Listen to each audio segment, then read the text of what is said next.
Well, wandering through the halls here at Autosport International 2025, busy second trade day. Good, bump into Josh Cook. Josh, Happy New Year, good to see you. Hello, how are you? I'm good. Did you have a good Christmas period and New Year period? I had a delightful time off.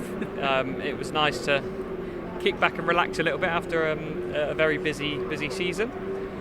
But of course, you come to the Autosport show and it gets you all excited for the up-and-coming motorsport season. So, raring to get my bum back in a seat. Yeah, wow. Now, good. Let's address that elephant in the room first of all.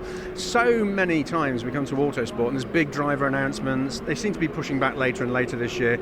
Are you in a position to tell us what you're doing for 2025 yet? I am. And are you going to? Yes. Okay. I am going to be setting foot in a Citroën C1 at the C1 Racing Club run by the BRSCC. Excellent. So that's good. And what about BTCC? Oh, that old thing. That'll come round eventually. Yeah, so got plans in place, working really hard, have been for the last couple of months. We have got it all sorted, but we will be announcing in due course. Very excited. Something for me that's got great legs, not only for 25 but beyond that, and really excited to work with the group of people that are involved in it. So that's all I can really say for now, but I'm very excited to say that I am sorted. Yeah, the 2 or 3 year plan strategy seems to imply you've got coming back this year with a development idea and some exciting plans. Yeah, I think to be honest, obviously I want to win the championship by any means possible. We need to win that title, and we've needed a bit of a reset, I think. Certainly last year was the latter part of the year was much better. We were very competitive, but there's something that we're probably lacking somewhere along the line, and I can't rule out that obviously I haven't played my part in all of that. It's not just the car, it's not just the team, it's the driver as well, it's the package. So I've spent the last few months really working on a lot of stuff myself, making sure that I'm in the best shape I've ever been in, mentally in a really good place. I'm working hard with the team to make sure that we've got everything we need, and getting plans in place to make sure that we execute something that's really good for 25, but more importantly 26 and onwards. So for me, I'm excited. I feel a bit sort of rejuvenated. Last year was a good season, but it was not enough. We want to be winning more races. We want to be fighting for the championship more realistically than what we were last year. I'm pleased. I'm raring to get going. I want to get back in a racing car as soon as I can. I'm just looking forward to it. How soon is that likely to be? Are we looking at sort of March time, do you think, by the time you might get some seat time? Realistically, it's going to be around that point, maybe just before, maybe just afterwards, give or take. It depends on some of the supplier lead times, etc. But there's already stuff happening, and it has been for the last couple of months,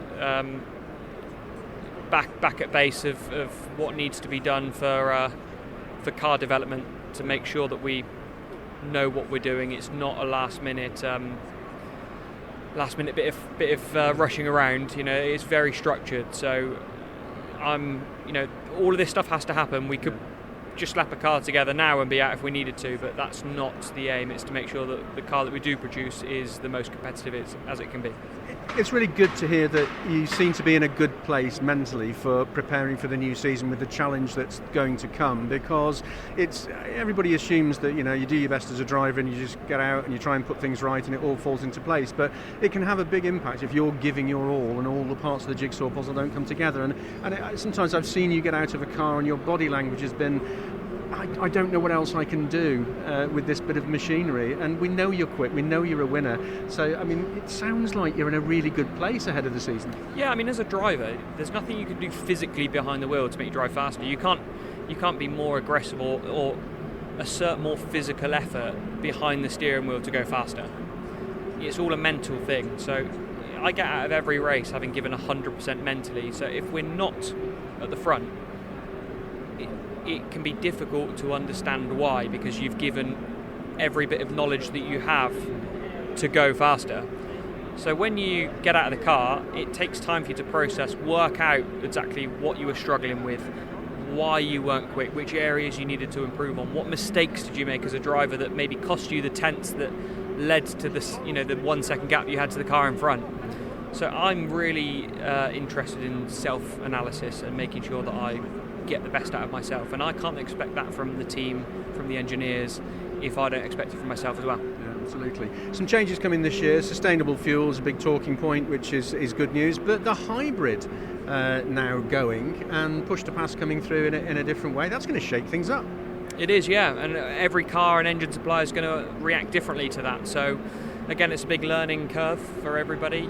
We need to make sure it doesn't become a distraction for us. I'm interested to see how it'll all pan out, and but yeah, we've got I think for us it helps in some areas as well that the hybrid has gone, just in the nature of how I like to drive, the regen that works on the cars. I'm pleased that it's going, and I'm looking forward to seeing how that push to pass with just turbo boost works on second. I think everybody's looking forward to seeing how that works, and of course we've got the 60-70 kilos lighter because of taking out the battery and all the hybrid bits that went with it. That's going to affect performance, that's going to affect tyre balance and tyre wear, isn't it? Is it going to make a difference between the front wheel drives and the rear wheel drives, more than the other perhaps? Yeah, I think the lighter weight is going to help the front wheel drives for sure. It was the cars last year and the year before, they did feel very heavy, they felt very lazy. It made it difficult sometimes to race because once, we probably were